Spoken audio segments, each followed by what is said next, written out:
Hello everyone, it's Saturday morning and I'm here in beautiful San Juan Capistrano, one of my favorite cities in Southern California.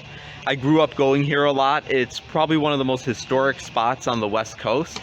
I took the train here from Riverside, so it took about 2 hours, almost exactly 2 hours, and the train station here is right in the center of town. So I'm going to show you a little bit of the mission, which dates from 1776, right at the time that our country was founded, but it gives you the West Coast perspective. And just going to show you a little bit around this area, and then I'll walk down to Dana Point.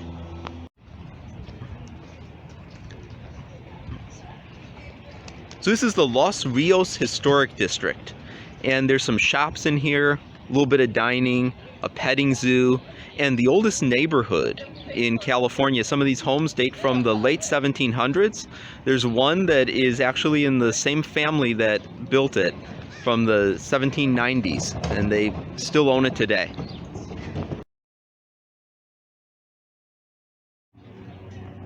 Even the trees are old here. This one's from 1800.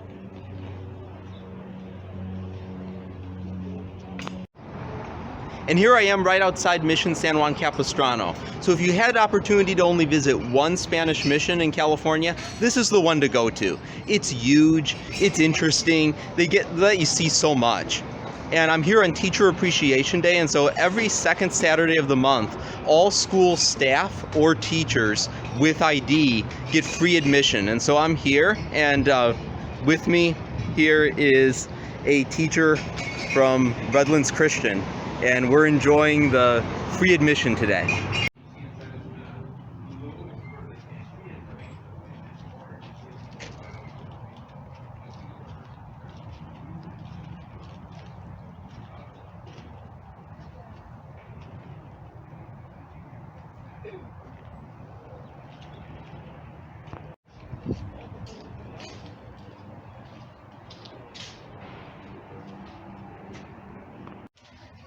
One thing you'll notice at Mission San Juan Capistrano is the doors are short, and that's because in the 1700s the Spaniards were quite short by modern standards. A lot of them were just 5 feet tall, sometimes even shorter.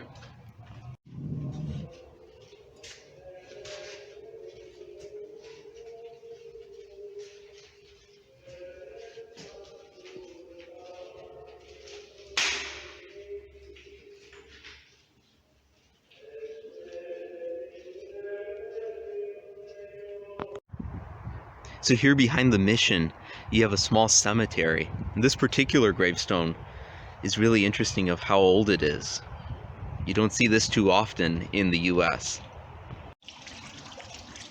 Maybe you recognize this from some textbooks. They often use this image of the bells here at San Juan Capistrano. So this part of Mission San Juan Capistrano looks like Israel or Turkey or somewhere in the Middle East. This is part of a basilica that was destroyed in a powerful earthquake in 1812. Back in 1812, there were a number of very strong quakes in what is now the US. Missouri and the Mississippi River area of the Midwest was heavily damaged.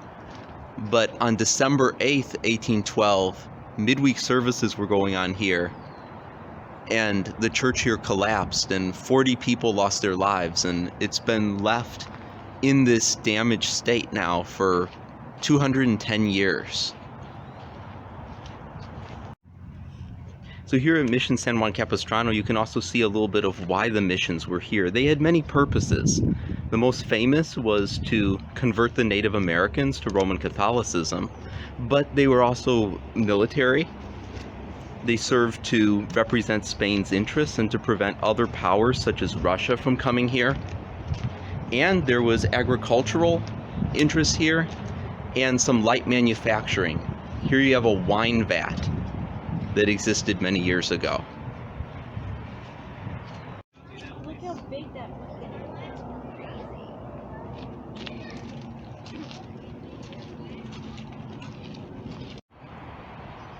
Many of these missions have statues or other objects about St. Francis of Assisi, one of the most famous and popular Roman Catholic leaders, and one of his great quotes was, "Preach the gospel and when necessary, use words."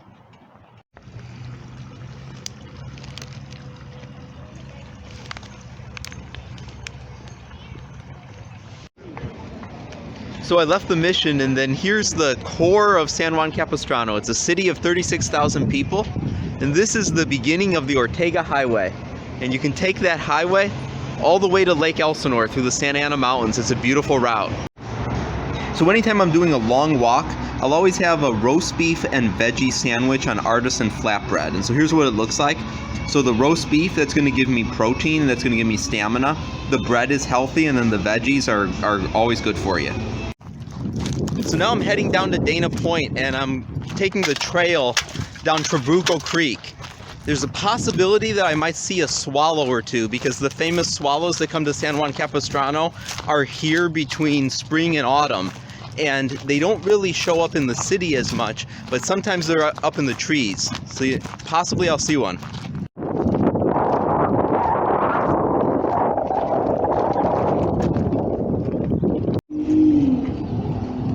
So continuing down the trail, and now we are in the city of Dana Point, and the ocean is about a mile or two away. So after about an hour and a half of walking, I'm here at Doheny State Beach in Dana Point. This is Dana Point's own little slice of sandy beach here. There's a lot of bird life.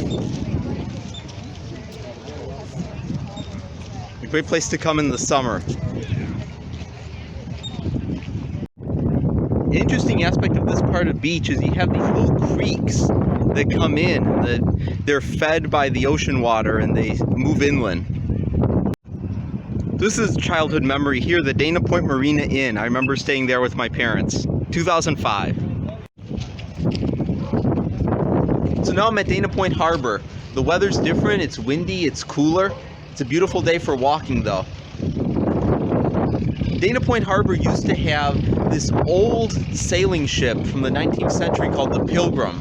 Unfortunately, the Pilgrim sunk in 2020 during the pandemic, and so now there's no big ship out here, but there's still the Ocean Institute, which is a marine nature education center, and the harbor is great to walk.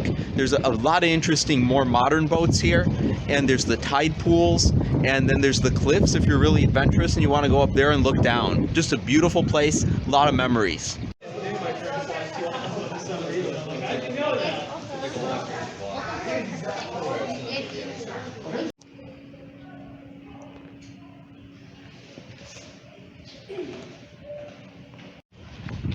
This here looks like the cliffs of Normandy, France. It'd be a great place to do a World War II D-Day movie.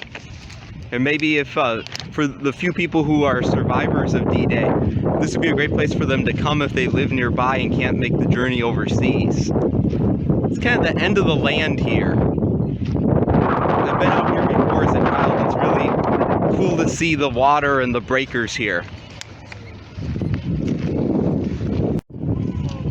In the foreground there, that looks like the boats in Jesus' time.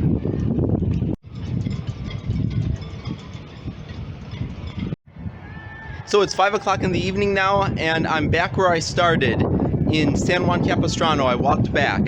Beautiful day, great trip. I'm at over 32,000 steps. Definitely would recommend this day to anyone.